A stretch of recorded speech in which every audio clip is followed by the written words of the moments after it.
ассалому алайкум дӯстони азизи гиромӣ. номи Юсуфҷон Тухтарназаров, яке аз директорони ширкати Фаберлик ва топ иштирокчии лоиҳаи Фаберлик Forever мебошам ва дар ин видео барои шумо дар бораи 3 имконияти ширкати Фаберлик мехостам ки маълумоти пурра диҳам. Яъне ҳар як он шахсе ки ба ширкати Фаберлик аъзо мешавад, аъзо шудан ба ширкати Фаберлик тамоман бепул аст, яъне ки номнавис кардан тамоман бепул аст ва вақте ки шумо номнавис мекунед, аъзо мешавед, шумо ба ягон чиз масъулиятнок намешавед. яъне гӯем ки шумо ба компания ягон чиз масъулиятнок намешавед. танҳо барои шумо компания се имконияти асосиро пешниҳод мекунад ки шумо ҳамин имкониятҳоро барои худ, барои фоидаи худ метавонед ки истифода баред ва инҳо чӣ гуна имкониятҳо мебошад барои шумо мефаҳмонам. якумин имконияти ширкати Фаберлик ин харидор ном дорад. яъне шумо метавонед танҳо оддӣ харидори компанияи Фаберлик шавед. харидори компанияи Фаберлик чӣ фоидаҳо дорад? яъне ки ширкати мо тамоми намуди маҳсулотҳоро аз гӯем ки 0 сола то 70 солара истеҳсол мекунад ва барои ҳар як оила маҳсулотҳои лозима компанияи мо ба вуҷуд дорад ки ин зиёда аз 10,000 намуди маҳсулот мебошад. як бор тасаввур кунед. ва якумин фоидае ки шумо мегиред баъди аъзо шудан ҳамчун харидори ширкати Фаберлик ин 20% скидка, яъне тахфиф аст ба тамоми маҳсулотҳои компания. яъне дар ягон мағоза шумо ба 20% скидка намекунанд.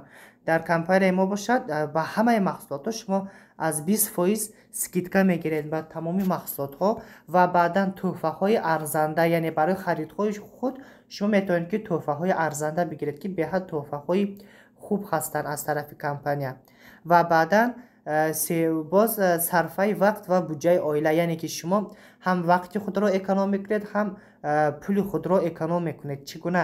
яъне ки шумо метавонед ки дар гӯем ки танҳо дар ҳамин хона нишаста ё ки дар ҷои кор ҷое ки набошед, шарт не ки шумо ба мағоза равед, шарт не ки шумо ба ягон ҷо барои харид кардан вақт сарф кунед. метавонед ки просто ба мобилни приложенияи компания дароед, ба сайти компания дароед ва чизҳои лозимаро дар 10 минут заказ кунед ва компания шумо ба то офиса доставка карда мебиёрад.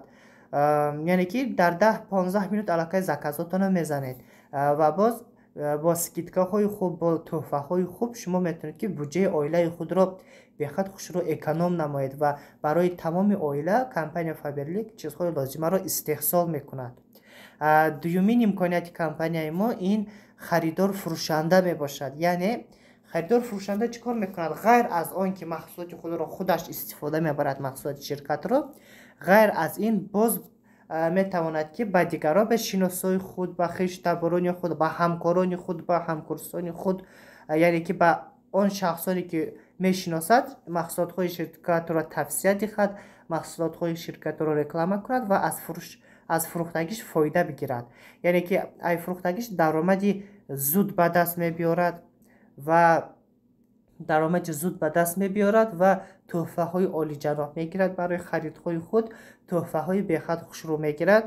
нисбати харидор фурӯшанда тӯҳфаҳои бисёр мегирад барои ин ки заказҳои калон мезанад ва боз тамоми имкониятҳои харидорро ба даст мебиёрад.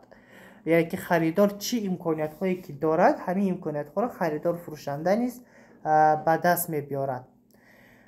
ва баъдан лекин дар ин ҷо чиз аст, агар ки шумо гӯем ки ягон касал шавед ё ки гӯем ки бо ягон сабабҳо ва гӯем ки мизоҷони худ кор карда натавонед, онҳо метавонанд ки ба дигар кас аъзо шаванд ё ки гӯем ки аз дигар кас аллакай харидорӣ намоянд ва шумо клиенти худро гум мекунед. ва лекин дар сеюмин имконияти ширкати Фаберлик ки бизнес бо Фаберлик ном дорад, аллакай шумо метавонед ки даромади доимӣ бигиред. дар бизнес бо Фаберлик шумо чӣ кор мекунед? танҳо имкониятҳои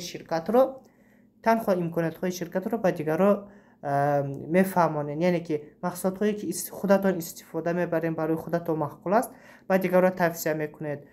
фоидаҳое ки гирифтед, тӯҳфаҳое ки гирифтед, онҳоро ба дигарон гам мезанед, тавсия мекунед. тариқи интернет ба хештаборои худ, шиносои худ тавсия мекунед ва компания Фаберлик از خریدهای آنها وقتی که آنها هم نامنویس میکنن اعضا میشوند، از خریدهای آنها و شما پول میدهد، یعنی که فایدهش رو با شما تقسیم میکند. ما این امکانیت به حد خوب میباشد و این امکانیت رو ما باز در دیگر ویدیوها پرتر میفهمانیم. و فایده های بیزنس با فابلیک در چی است؟ درآمدی دائما افزایش یابنده، یعنی که وقتی که شما کار کردن میگیرید سال تا سال، ماه به ماه درآمدهای شما چند که خودتان مهنت میکنین کار میکنین وابسته از همین زیاد شده رفته میگیرد. بعدا رجای کاری آزاد، یعنی شما دیرکتر نچلنیک ندارین، همه ما در اینجا با یکدیگر همکار هستیم، همه ما یک کمند هستیم که یک جای که کار میکنیم و با یکدیگر یاردم میکنیم. یکی اینجا با یکان کس دیرکتر ندارد، نچلنیک ندارد و رجای کاری اش آزاد است، یعنی که شما میتونید در کدام وقت، در یک روز کدام وقت برای شما قلایتر است در همان وقت کار کنید.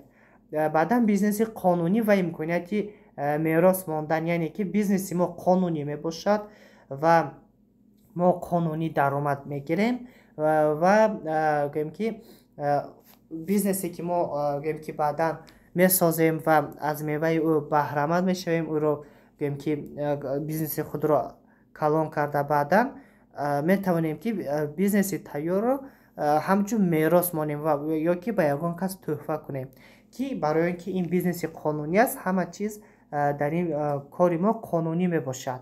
بعدا تمام امکانیت های خریدار و فروشنده رو به دست می بیارد و این سه امکانیت اساسی شرکت فابلیک می باشد. یعنی یک شخص می تواند هم خریدار شرکت باشد، هم فروشندگی کند و هم با کمپانی فابلیک بیزنس کرده آدم ها را اعضا کند، نامنویس کند و درآمدی خیلی خوب به دست بیارد.